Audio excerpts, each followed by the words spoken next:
Tyler here to coach's left. With the tournament coming up, how excited are you to learn probably a lot more about your team than you have through the first 4 games against what should be stiffer level of competition? Yeah, we're looking forward to playing in this tournament. So obviously, very good tournament with a great field of teams from all over, and so it's a great opportunity to continue to improve and to grow and to test ourselves against really good competition. We'll get it to the middle and Steve. Coach, playing 3 games in 4 days and not knowing for sure who your opponent's going to be in the second 2 games, how do you kind of do your advanced scouting for that? Yeah, we, obviously, when you play that second game, there's not a lot of preparation for it in terms of going through their stuff, and especially when you're playing in the afternoon that next day. So we'll do a walkthrough that night, Thursday night, after we played our first game against Tulane, depending upon who we're playing in the second game, and then we'll, probably do one in the morning the day of. We'll see. But it'll just be in the hotel room, in a ballroom where we have the managers, tape up a court and we have a ball and we just kind of walk through the different things that they're going to run and try to prepare with them, watch, a scout report and do some video of the team, potentially the night before the game. It's hard when it's a quick turnaround like that, but that's what we can do. We have an assistant coach who's in charge of every team that we potentially play, so we'll have information on it. It's just a matter of getting that to our players and having enough to be able to help them, gain an edge. We'll go back to the front row to Ben to coach's left. Coach, I know it's only a couple of games into the season, so the numbers don't necessarily tell everything, but the three-point shooting numbers have been down to about 27% from about 37% last year. Is that something y'all talked about at all, or do you see this as maybe just... I don't talk about it at all with our team. I mean, I think we'll shoot better than that. I also think the percentages overall will be down a little bit from where they were a year ago nationally. Anytime you move the line back 18 inches, it makes a difference. And, like I said before, I wish they'd widen the court. I can't tell you how many times I'm watching film of games, getting ready for the next game, and I'm seeing people step out of bounds constantly because there's so little room in those corners where you're trying to shoot from a lot of the time. We'll go behind Ben to Garrett. Ben, how different is a tournament like this from an energy standpoint since you're on a neutral floor and you're not playing in either team's home gym? Yeah, it's different, but what's tough, the toughest part is just playing 3 games in 4 days. And we'll have played 4 and 8 when you consider that we're playing on Sunday. So it's a lot of games, all scrunched together. And, that's the challenge for us. We're playing, really 8 guys, and those guys are playing a lot of minutes. I'm really happy that it's not, like the end of the year tournament in the SEC where there's no day in between. I think that day off on Saturday really helps all teams, and I think it helps for the health and safety of the players, honestly. We'll go to Paul to coach's right. So the last couple of years, you've really harped on your team's shot selection, and you've noted a couple of times they got kind of trigger happy from three-point land and just taking smart shots. Just 4 games into the season, but how would you assess that on your team this year? I think when you look at our overall field goal percentage, what is it at right now? 49.3. Yeah, I'm pretty happy with our overall field goal percentage, 49%. Now, a lot of those are putbacks. I mean, we are number 1 in the country right now in all teams at offensive rebounding percentage. So we're doing a great job at that end. And I'd love to be able to tell you that we were number 1 at the end of the year in rebound offensive percentage. But that's something that's really helping our percentages. You talked after the game on Sunday just how much you like what Abdul is giving you on the defensive end. Some of them doesn't stuff in the stat sheets, but on the offensive end, he's only taken 6 shots this year. How can you get him more involved in that end of the floor? More offensive rebounds. Number 1, and continue to look for him when he gets the ball. He actually got a nice pass in the game on Sunday, and he bobbled it, and so he didn't catch it clean, and then he ended up kicking it out to DJ for a wide open 3 in the second half in front of our bench. And this morning, each one of our guys did shooting. So like today give an example of what we're doing today. We'll use all 4 hours that were legally allowed by NCAA rules to work with our team. So today, they lifted for a half an hour in the morning, they shot for a half an hour in the morning.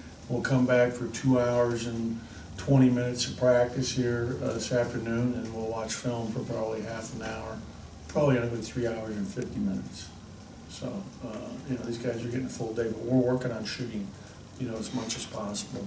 I like to do it separate from practice so they have just a time just to lock in on their shot. And, I think it's helpful. We've been doing more of that here the last couple of years. I think it's been really good for our team. Go back to coach's left to Tyler and then to Ben. You mentioned 3 games in 4 days a couple times now. How different will your rotations be, if any, from what we've seen in the first few games? Not a lot different. It's going to be pretty similar. I think we're going to need to play Prince more minutes. I was glad with his 9 minutes. I thought he did some good things for us on Sunday, especially in the offensive glass. But these guys are young guys. We're just playing really hard, and so we just got to keep them fresh during the game. Today we'll have a very up and down practice. We really, after we played Thursday against Louisiana Monroe, Friday we did very little.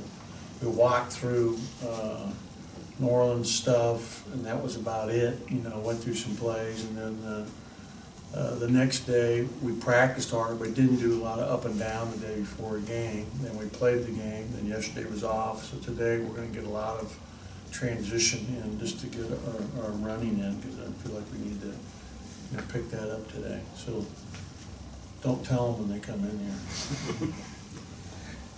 Coach, in your career, you've obviously had a lot of teams playing these early season tournaments, and you get a step up in competition at least. What do you see as the benefit of these tournaments, and I guess what does it do for a team at least? There's a lot of benefits.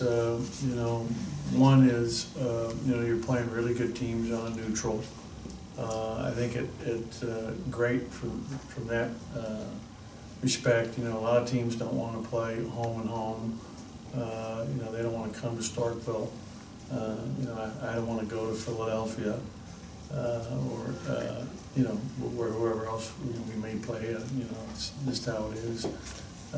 So you get 3 games where you're staying in the same place. I think it's fun for the players, camaraderie-wise, to go together to the tournament. It's a good experience, and usually most of these tournaments are kind of nice places. We've been to Puerto Rico, we've been to Charleston, we were in Vegas last year. Vegas was too far. Especially when you're flying commercial, it took us forever to get there, and we had some travel issues on that trip. But it's always, it's fun for the people that come along. Family and friends are able to make the trip as well. And Myrtle Beach is a nice place. Ben, have you had a chance to scout Tulane at all and see what they're going to be able to bring? Yeah, what they're going to do is they're going to play all zone for 40 minutes. They've got a very talented group. Ron Hunter's done a great job throughout his career at IUPUI. He took that program from Division II to Division I. Did a great job at Georgia State. Went to the tournament the last 2 years at Georgia State. Really has a nice system, but they run a matchup zone. They'll start out at 1-1-3. They're matching up with you. They'll also run some 1-3-1 and some 3-2 zone. They'll press back to it, so you got to prepare for a press. He's gone out and recruited, so they have like 4 high major transfers they're starting now for him. Lawson, who started out at Kansas and then went to Memphis, is now at Tulane, and his last year is a very good player. 6'9", 220-pound long, athletic 4-man. Walker, their little point guard, who started out at Seton Hall, sat out last year, is a really good shooter. And they really shoot the ball well from 3. This kid's 9 for 12 on the season from 3. Very, very good shooter. Hightower is a transfer from the University of Georgia. We played against him at Georgia, and he's a good player. He's a 6'5", long, athletic, can shoot it, bounce it, get to the rim. The kid Robinson, I think number 11, transferred from Rhode Island, good player. They're older. And then they have this big kid, inside Chinese kid, who's one of the best players in all of China. And in his age group, is on their national team, 6'9", 6'10" kid, who's a sophomore there, is very skilled, knows how to play. So they've got a nice starting 5 that's very skilled, that all shoot the three. So it's, it's a matchup situation when you look at that, and, they're gonna play extremely hard. Well, if it's in the cards, you guys play Villanova. How much of a enticing matchup would that be for your guys? Yeah, I wouldn't look ahead to that. I mean, it's Villanova or Middle Tennessee. We've got to win, and so all I'm focused on right now is Tulane, the Wave. Anything else for Coach before we let him go? We'll go ahead and get it to Joel. In the second row, the coach is right. We've heard a couple of opposing coaches that you played against praise your defense, and statistically it's been very good defensively. Did you know coming into this year that this team would be as good as they've been defensively, and how much better do you think they can be, particularly with Nick return on the horizon? Yeah, I think Nick will make our defense better. Obviously, he's our best perimeter defender, but I thought we'd be better because of our size. And I think DJ Stewart adds a lot defensively. I think Iverson's quickness and his length. Iverson's, I think he's 6'8" or 6'9" across, so he's long and athletic. The size of Reggie and Abdul down there, they both have great feet, and Keyshawn's playing really good defensively for us.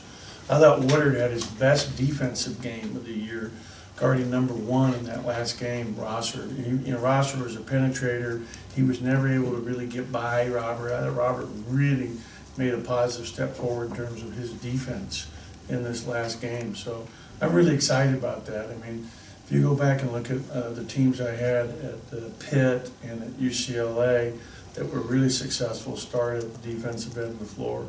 And that's what you control most night in, night out. If you can play good defense every night, you give yourself a chance to be in every single game.